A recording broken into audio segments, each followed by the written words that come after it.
তোমরা হয়তো ভাবছো আমি রোজ শ্বশুর বাড়ি যাই, রোজ বরের সঙ্গে দেখা হয়। আসল ব্যাপারটা কিন্তু সেটা না।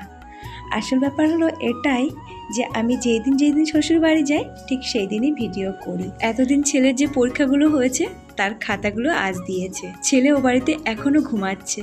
আমি স্কুল থেকে খাতাগুলো নিয়ে সোজা চলে এসেছি শ্বশুর বাড়িতে। বাংলা যেহেতু নতুন শিখছে তাই বাংলায় 20-র মধ্যে কোনোটায় 19.5, কোনোটায় 19 এরকম পেয়েছে। সর্ষে দিয়ে মাছের ঝালটা আজ নিয়ে এসেছি।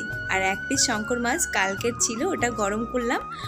আর এক পিস রুই মাছ হলুদ লবণ মাখিয়ে রাখলাম, বরকে বলেছি গরম গরম ভেজে খেও। এর আগের 3 মাসে আমাদের ও বাড়ির কারেন্টের বিল এসেছিল 7,500 টাকা, আর এই মাসে এসে 4,446 টাকা। জানো তো আমাদের থেকে ঘর মালিকের বিল আসে অনেক কম।